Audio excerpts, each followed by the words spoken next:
Assalamualaikum warahmatullahi wabarakatuh. Perkenalkan, kami dari kelompok 6 yang terdiri dari saya sendiri, Miosi Kiramin Baroroh, teman saya Intan Miftahullah Diana, dan juga Roshidah Muntahir. Nah, pada kesempatan kali ini kita akan mempresentasikan sebuah makalah metode penelitian 2 dengan materi penelitian analisis penelitian normatif. Nah, adapun pembahasannya yaitu meliputi pengertian analisis normatif, yang kedua objek penelitian, yang ketiga adalah pendekatan-pendekatan penelitian, yang keempat adalah sumber data, yang kelima adalah teknik pengumpulan data, dan yang keenam adalah analisis data, dan yang terakhir adalah langkah-langkah penelitian. Nah, untuk pembahasan yang pertama akan disampaikan oleh teman saya Intan Miftahul Janah.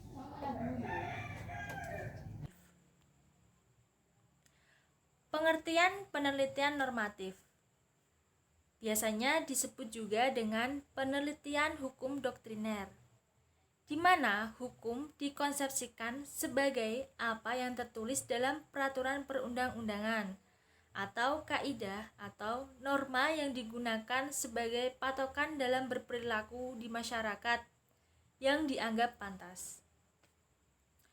Menurut Suryono Sukanto, penelitian hukum normatif adalah penelitian hukum yang dilakukan dengan cara meneliti bahan kepustakaan atau data sekunder yang mencakup penelitian terhadap asas-asas hukum, sistematika hukum, keserasian hukum vertikal dan horizontal, perbandingan hukum, dan sejarah hukum.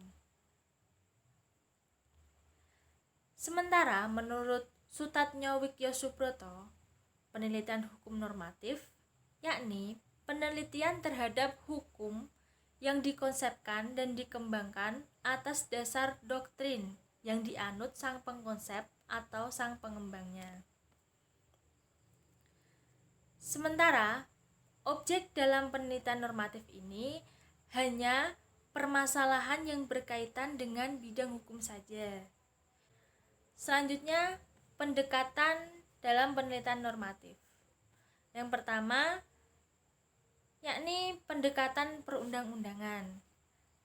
Biasanya dalam pendekatan perundang-undangan ini, analisis hukum yang dihasilkan ini akan lebih akurat.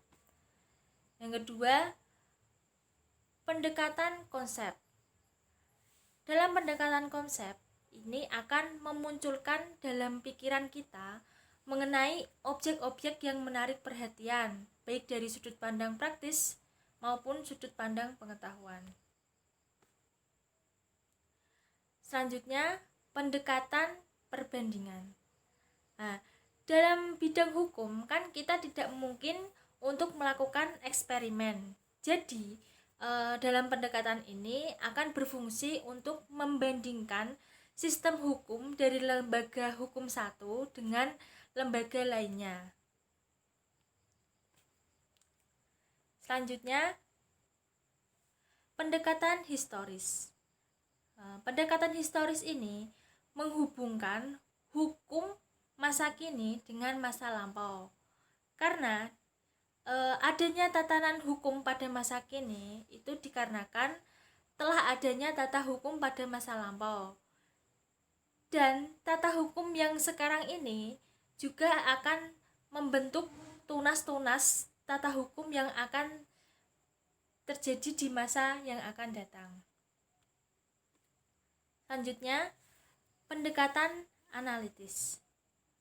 Di mana pendekatan analisis ini akan menganalisis mengenai pengertian hukum, asas hukum, kaidah hukum, sistem hukum, dan berbagai konsep yuridik.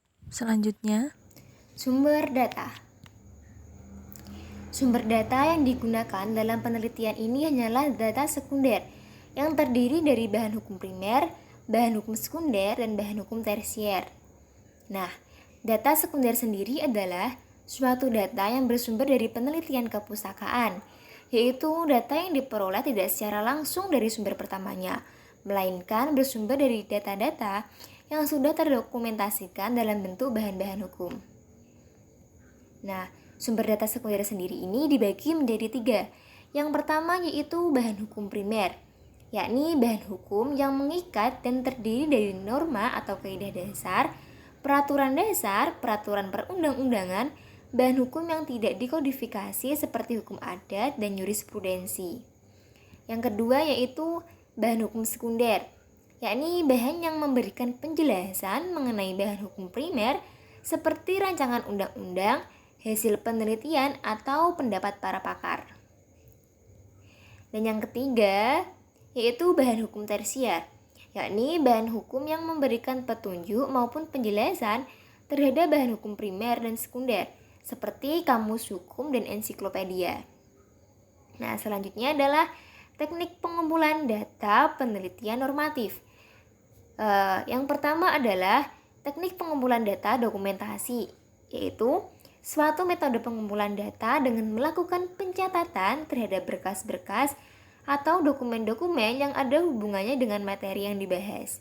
Yang kedua adalah teknik pengumpulan data studi kepustakaan, yaitu teknik pengumpulan data dengan melakukan studi pustaka terhadap bahan-bahan hukum, baik bahan hukum primer, bahan hukum sekunder maupun bahan hukum tersier.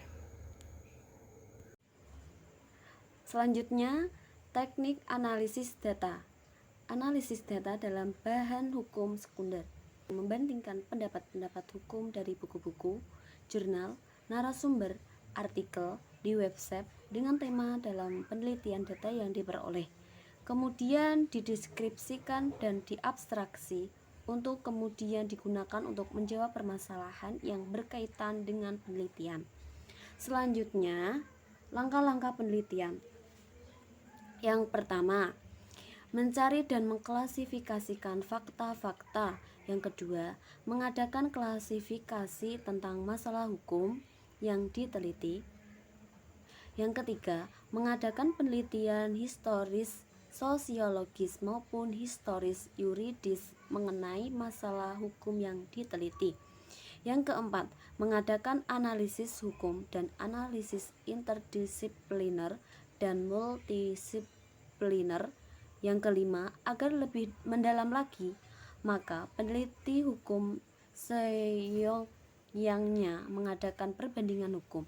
Yang keenam, lebih lengkap lagi apabila peneliti juga membandingkan latar belakang filsafat dan sosial dari sistem hukum yang dibandingkan. Yang ketujuh, menarik kesimpulan. Yang terakhir, mengajukan sarana-sarana. Terima kasih, semoga bermanfaat dari pemakalah kami. Mohon maaf. Wassalamualaikum warahmatullahi wabarakatuh.